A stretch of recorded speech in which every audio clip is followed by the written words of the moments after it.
Good evening, and welcome to the American Cathedral in Paris. My name is Zach Ullery, and I'm the canon for music. It's my pleasure to welcome you to our second concert in our first Friday virtual organ recital series. On the first Friday of every month, we will be joined by brilliant organists from around the world who at some point in their career were affiliated with the American Cathedral.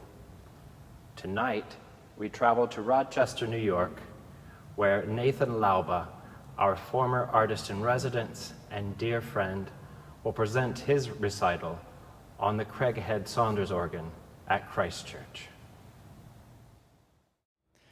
Hello, my name is Nathan Laube, and I am coming to you from Christ Church Episcopal in Rochester, New York. And behind me you can see the spectacular 2008 Craighead Saunders organ, which is a process recreation of an organ built originally by Adam Gottlob Kasparini in 1776 for the Dominican Church in Vilnius, Lithuania. This was a very important tenet of the Eastman Rochester Organ Initiative, begun in the early 2000s, which had the idea to bring many important organs, stylistically significant organs to the city, so that both the musical populace of Rochester could appreciate them, but also so that students at the Eastman School of Music, where for 7 years I was part of the organ faculty, could use these amazing instruments, these amazing tools for understanding our great repertoire to further their knowledge and experience with all of the great instruments that inspired so much of our beautiful repertoire. So therefore, this evening, I'd like to propose a program of music by Johann Sebastian Bach, the composer who knew Adam Gottlob Kasparini and who would have had experience playing exactly this type of instrument in the 18th century, the sort of instrument which inspired the music that we love so dearly. My relationship to the American Cathedral is a wonderful one that I always cherish. And it was when I was a Fulbright student in France, having just graduated from the Curtis Institute in Philadelphia, that I first came in contact with the American Cathedral. At that time, there was a sort of number of interim positions in the music department, and now, of course, it's both of those people, Zach Ullery and Andy Dewar, who've brought such richness to the music program over the last decade at the American Cathedral. And it was through them that I first became part of the program, originally just as a substitute organist. I would fly up from Toulouse to play periodically on Sunday mornings, and then later as artist-in-residence when I continued my studies in Stuttgart, where now I'm organ professor.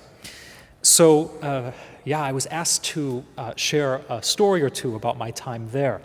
And there are too many to possibly enumerate, but there are a few quite funny ones that I thought might be of interest. One was on Easter Sunday, when I arrived early in the morning to begin preparations for the first Mass. And I remember that before, I think, both liturgies, I was going to play at least a sizable amount of Charles-Marie Widor's Symphonie Romane, which is based on the Gradual for Easter Day. And I remember turning on the organ and hearing a very high pitch coming out of the organ chamber, which was exactly a perfectly tuned F sharp. And incidentally, the piece ends, the first gesture of the piece ends on a high F sharp. And I thought, oh, well, if we can't get rid of this cipher, at least it's a high F sharp, and maybe it can blend into the fabric of the piece. At any case, of course, I couldn't figure out, I used all the normal tricks in the book to figure out how to get rid of this cipher, this note which was hanging on permanently, and nothing worked. So finally I took off my suit jacket, I threw it over the organ bench, and I went up into the chamber to see if I could find the recalcitrant pipe, pull it out, and end this problem. I looked all over, I opened every division of the organ, and finally I could notice that at least I was getting closer to it, but I could not identify what pipes it was coming from. Finally, I went all the way to the back of the organ chamber, and I realized that some of the largest pipes in the organ, a large Borden pipe, had actually collapsed and fallen against the wall. And what we were hearing was actually not a ciphering pipe, a pipe just sticking on, but rather it was a place where the wood had cracked in the wind chest of that particular stop that was letting out a tuned, pitch of air out of the chest. And I went back downstairs. I got a bunch of pew cushions. I could take some of these right here. I ran back up into the chamber with pew cushions and stuffed them behind the pipes, which had fallen against the wall, and was able to get rid of this F sharp just in time to get back down and play some vidor for the people coming into the church. But there were too many situations like that. You can't imagine. These are the things they never tell you about when you're studying organ and preparing to work in a big church in such a fabulous place like the American Cathedral.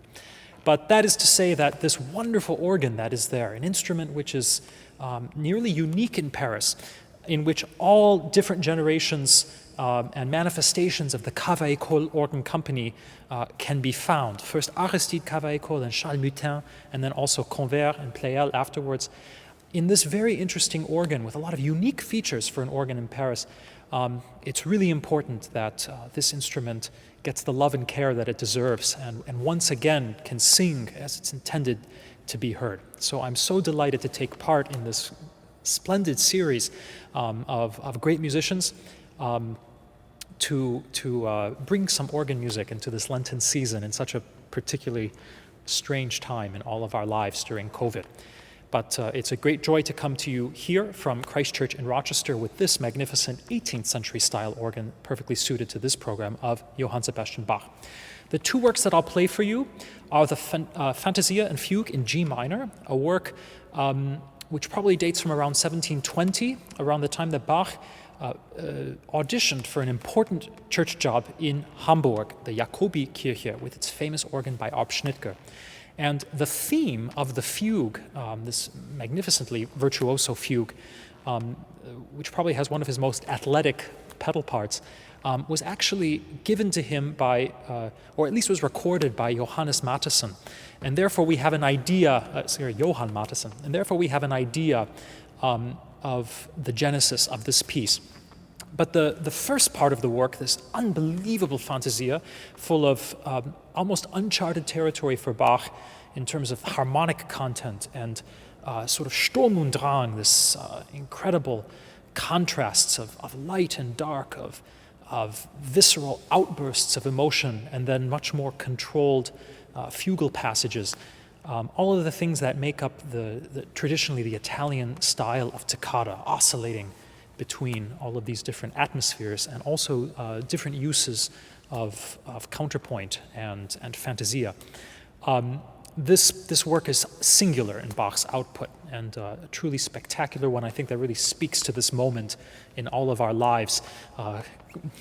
Again, going between that which is sort of peaceful and then those moments where we just want to scream.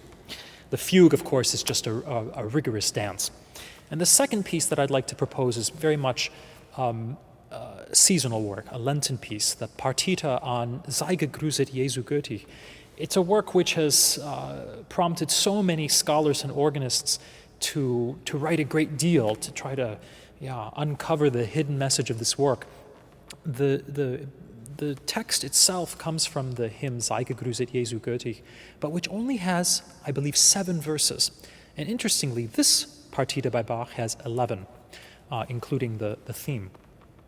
And therefore, scholars have looked for other texts which also belong to this same melody. And one of the ones that continuously comes up, which has exactly the number of verses that Bach composed different partita movements or variations, is the text, O Jesu, du edle Gabe, O Christ, thou precious gift. And this particular this text and the way that it often fits to the different figures and the different variation techniques that Bach uses, you can make quite a convincing case for the way in which the text and those different textures come together.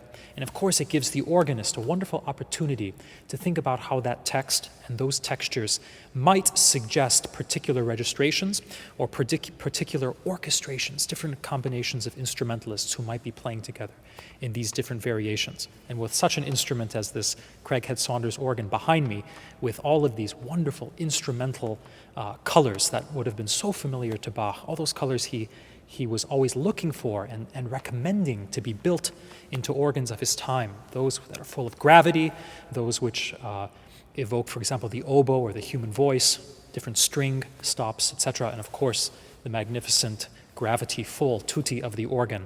We really have an opportunity to explore not only the entire emotional landscape of this magnificent work, lasting well over 20 minutes, but also all of the sonorities of this splendid organ.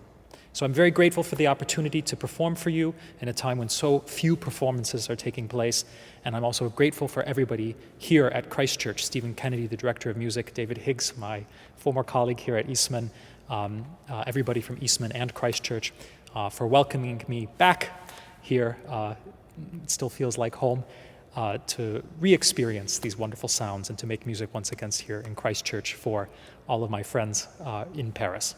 So thank you again, and I hope you enjoy this music of Johann Sebastian Bach coming to you from New York.